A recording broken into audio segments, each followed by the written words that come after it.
அவர் பிரச்சாரத்தில் சொல்லப்படுகிற எந்த செய்தியுமே உண்மைக்கு புறம்பானவைகள் என்பதை நாட்டு மக்கள் நன்கே உணர்ந்திருக்கிறார்கள். குறிப்பாக விலைவாசி குறித்து பேசுவதற்கு ஒரு 4 ஆண்டு காலம் தமிழ்நாட்டின் முதலமைச்சர் பொறுப்பில் இருந்த அவர் அன்றைய காலகட்டத்தில் எந்த மாதிரியான நடவடிக்கைகளை எடுத்தார், எந்த பொருளுக்கான விலையை குறைத்தார் என்பதையெல்லாம் மக்கள் நன்கு அறிவார்கள். அரசியலுக்காக பேசப்படுகிற செய்திகள் இவை. குறிப்பாக தேர்தல் நெருங்கிக் கொண்டிருக்கிற சூழலில் பேசுகிற செய்திகள் இவை. இது மக்கள் யாரும் பெரிதாக எடுத்துக் கொள்வதில்லை.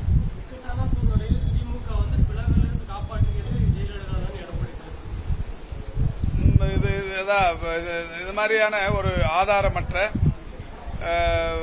செய்திகளை தொடர்ந்து சொல்லுவது என்பது அவருக்கு வாடிக்கை.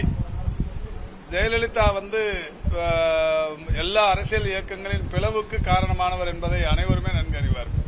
அவர் போய் பிளவிலிருந்து ஏதோ ஒரு கட்சியை காப்பாற்றினார்னு சொல்றது எப்படி சிரிக்கிறதுனே தெரியல.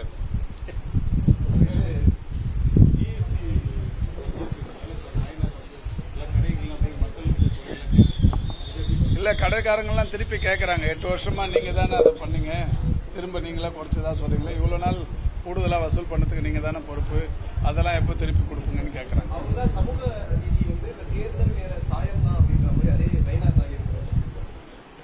சமூக நீதி அப்படின்றது தேர்தல் நேர சாயம் தான் திமுக நைனா தான். நான் ஒரு தெளிவா என்ன சொன்னாருன்னு தெரியல, தெரிஞ்சதுக்கு அப்புறம் சொல்றேன். சமூக நீதி குறித்து அவரெல்லாம் பேசுவதற்கு அவருக்கு எந்த மாதிரியான உரிமை இருக்கிறது என்பது எனக்கு தெரியவில்லை.